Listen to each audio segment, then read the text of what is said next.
Welcome back to Music 3 Fluency. Today we'll be covering our melodic minor scale. This is kind of the third part in a deep dive into the theory of minor scales.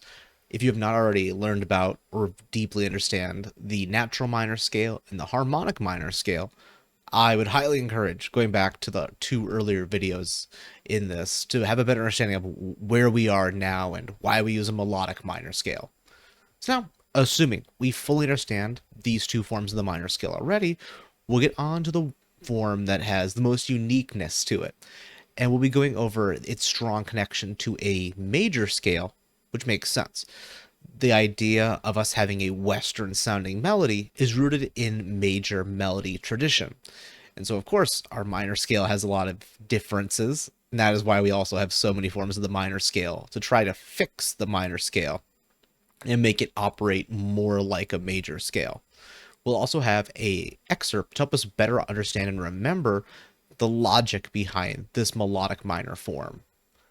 All right, let's get into it.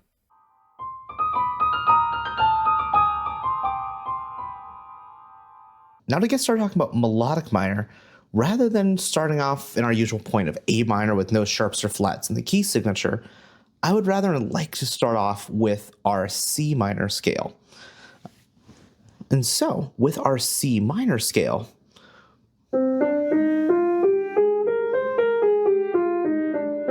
we have our natural minor scale with three flats, the E flat, A flat, and B flat, or if we go in the order of the key signature, B flat, E flat, A flat.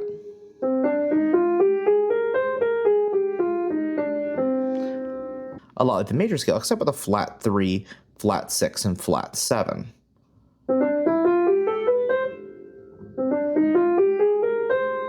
Now we learned in our harmonic minor scales, we can take this subtonic B flat and raise it a half step to our leading tone B natural to create our C harmonic minor scale.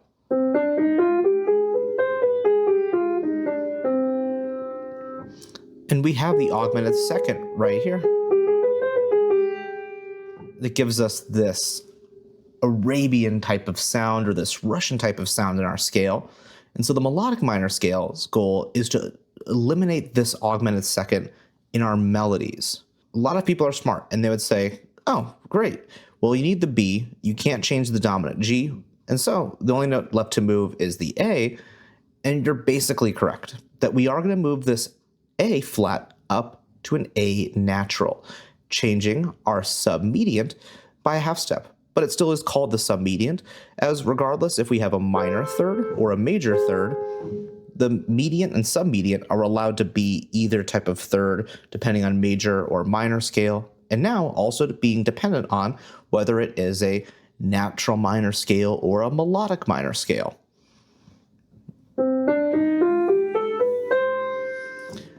And people might think, great, that's where we end, and they turn the video off here, but don't. This is where there's, as people have started practicing melodic minor scales, no, this is where the questions begin. As if I was to play this scale up and down, we'll notice something weird happen.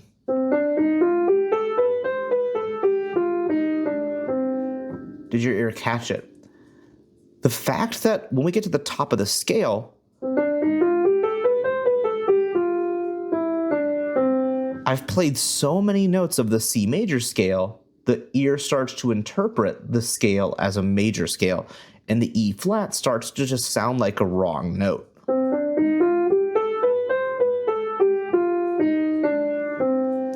Which, of course, we know when we actually play pieces in minor, this doesn't happen. We continue to hear the song have a dark minor color, and they just accounted for the A natural before the B natural. They raised the submediant and the leading tone together, and it just worked. So the melodic minor scale tries to explain, how do we do that? How do composers get this correct? And so we'll start off with this simple definition of a melodic minor scale. In a melodic minor scale, we would raise the 6th and 7th, the submediant and the subtonic to account for this leading tone. And now, on the way back down, I play my natural minor scale.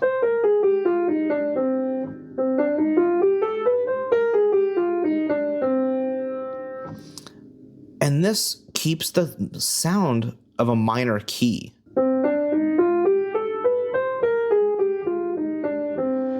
And our ear doesn't have too much of a problem hearing these notes change over here. And so now why is this the pattern? Why is it going up that we use the B natural and going down we use the B flat? And this is because we think about our leading tone. Our leading tone is here to lead us to the tonic. And so when we're playing up the scale, here's my B. The next one I play in the scale is the C. It did its job. But as I go down the scale, if I was to play a B natural, its really only job here is to go up to the C. And so when I step down to the A, it in a certain way failed its purpose. When we have no purpose to go back to C, that is where we'll be using the B flat and the A flat going back to our natural minor scale. It leads us in, and now we walk back down. And we have no purpose for the leading tone as we return, so we go back to the natural minor scale. All the notes that naturally give us this darker minor color.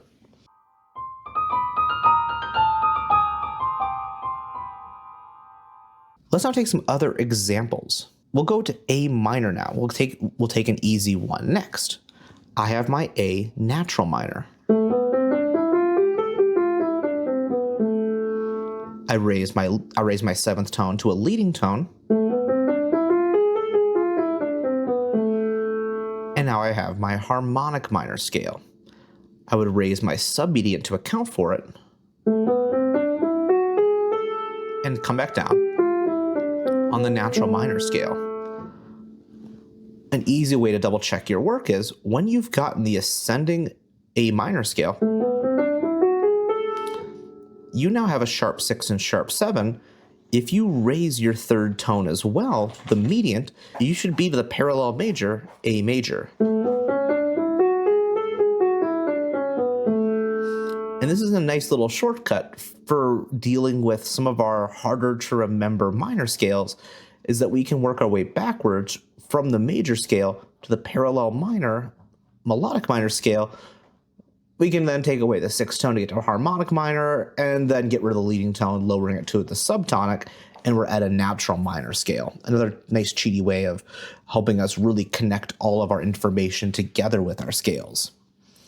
Let's do one that would be a little bit trickier. Let's take our C sharp minor.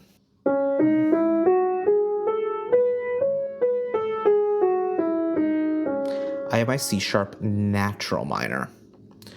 I would then raise my seventh subtonic to a leading tone, C, D, E, F, G, A, B, C.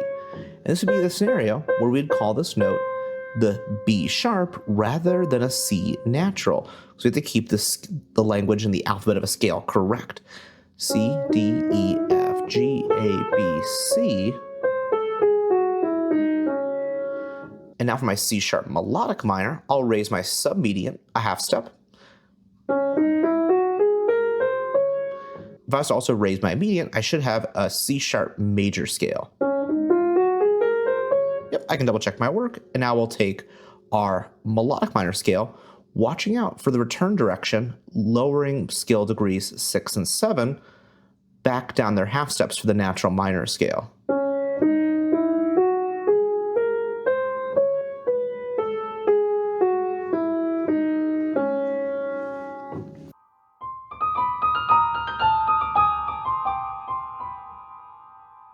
Now, this is where a lot of people will learn this, and when they get to an audition or they get to an exam and they're asked to play their melodic minor scale, they remember there's something to watch out for it, but they might not be confident of what this is. So there's also a great song I like to teach people by ear to help them realize how the melodic minor scale works, and as a good example of what the properties of this scale are.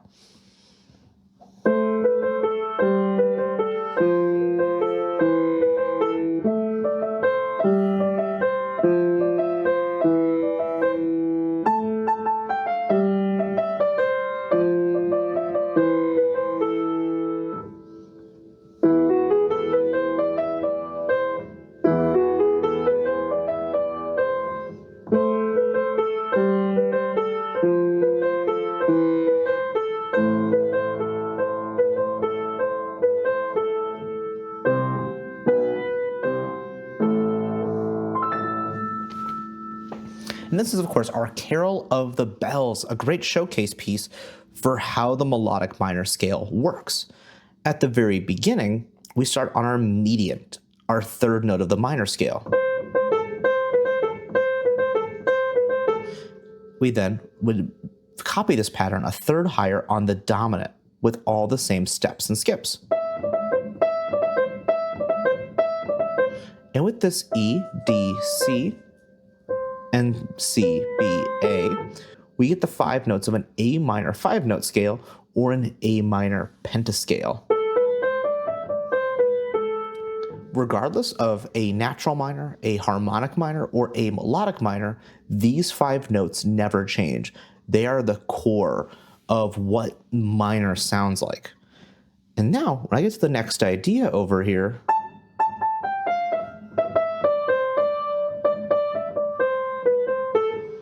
this scale is a descending scale, and it's just an A natural minor scale. Everything natural.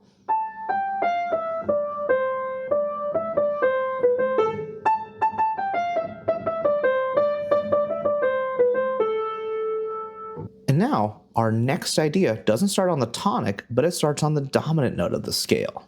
And it's an ascending scale. Some people might think, oh, this is an E major scale with a flat 6. No, that doesn't really exist. Instead, this is the A melodic minor scale, as it's an ascending scale.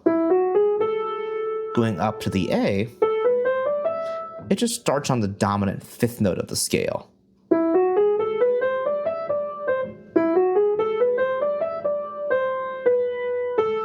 And that would be if the phrase wanted to reach its natural endpoint here rather than continue on back to the first theme. And what this helps prove is that rather than thinking about these as a bunch of different scales, an A minor 5-note scale, an A natural minor scale here, and an A melodic minor scale over here, this is all just A melodic minor and just following our basic rules that all the minor scales use the same first 5 notes. And a melodic minor scale would be descending using its natural minor form, as there's no reason for the G to need to go to an A, so it uses the subtonic to keep the darker color. And when we ascend, we do use our G sharp and our F sharp to lead us to this A and to create this harmonic tension.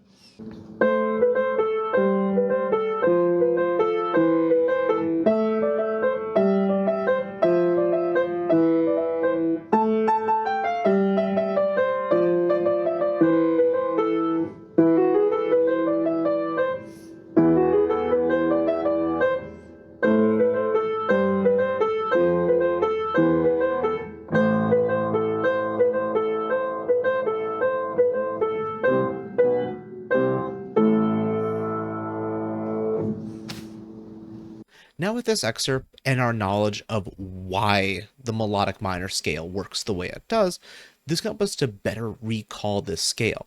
So we're not having to always open books and struggle to recall what the form of the scale is to practice it, but we have this engraved. We have this encoded into our brain, not just what the notes look like on a page, but what they sound like. The purpose of why we know this scale, not just the fact that your teacher's asking you to play it for an exam or your teacher's asking you to play it for your weekly homework, but this is examples of why this scale is so heavily used in our music and why it would be important to understand not just how to play the scale at a high velocity, but understand the logic of how this scale is built.